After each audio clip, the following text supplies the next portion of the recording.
Hello friends, let us enter into a new chapter, Applications of Trigonometry, that is chapter number 12. In this chapter, we are going to deal with the problems based on principles of trigonometry. Till now what we have learned, based on this concept only, we are going to solve the problems. Okay, so before entering into the chapter, let us discuss few things. We know that Mount Everest is the highest mountain peak in the world and its value is also being measured. How is the height? Can we measure it? And one more thing, height of a school building, height of a tree. How do we measure all those? Let us learn those things in this chapter now. So let me explain those concepts with the help of an example. Here I have taken two examples here. Let us discuss first example now. Okay, so this is a tree. A person is standing near to the tree. Here I want to find the height of the tree. This I want to find. Height I want to find. How can I measure the height of a tree? That too using the principles of trigonometry. Now let me explain. See, a person is standing at a distance from tree. He wants to find the height of the tree. So before we find that, first of all, this person want to view the topmost point which is visible to him. Topmost point of the tree which is visible to him. So for him, the topmost point will be somewhere like this. That will be visible to him from ground. So here, let me draw a line which is visible for him to the topmost point of the tree. Okay, I have just drawn a line. This line is called line of sight. Okay, this line is called line of sight. Okay, so after that, he will be seeing here the distance to him from the tree. I'll just draw a line parallel to the earth. So this is a line I am drawing parallel to the earth. This line is nothing but the distance from his eye point to the tree.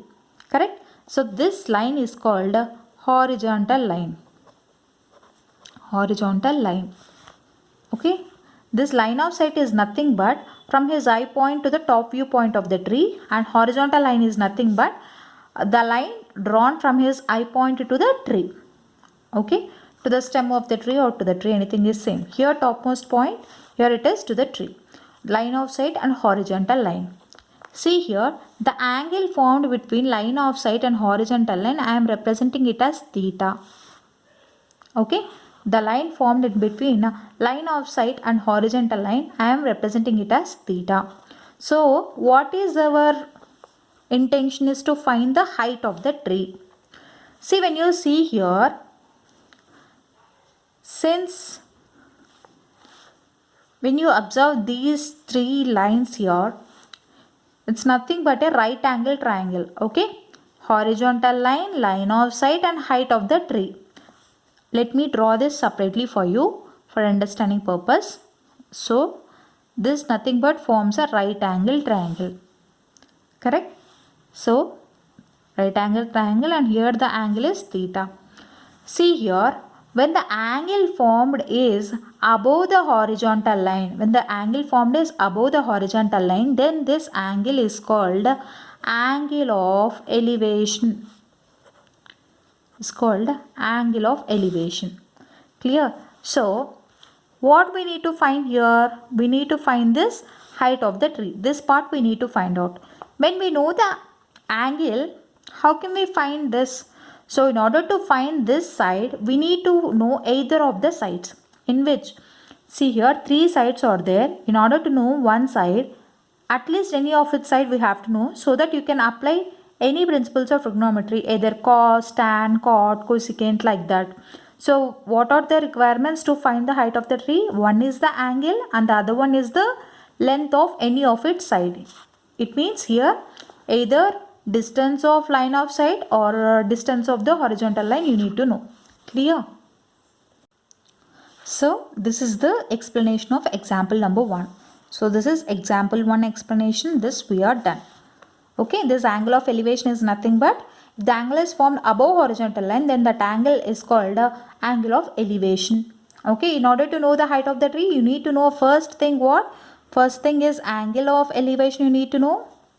Angle of elevation you need to know. And the second thing is any of its sides. What are the sides here? That is either line of sight or horizontal line. Any of it you have to know in order to find the height of the tree. So now let's enter into the example number 2. What is this example number 2? So in this example, a person is standing on the top of the building. He is seeing here the borewell. This is a borewell at certain distance from the building. So he is seeing the borewell from the top of the building. He wants to know the distance of borewell from the building. It means this distance he needs to find out. How can he find out? First of all, in this example, if he wants to find the height of the tree, topmost point have to be considered. See, when he is watching something from the top of the building to the down, he wants to watch the bottom part of the borewell. Okay, this part, any like bottom part he have to consider, and we have to draw an imaginary line from his eyesight.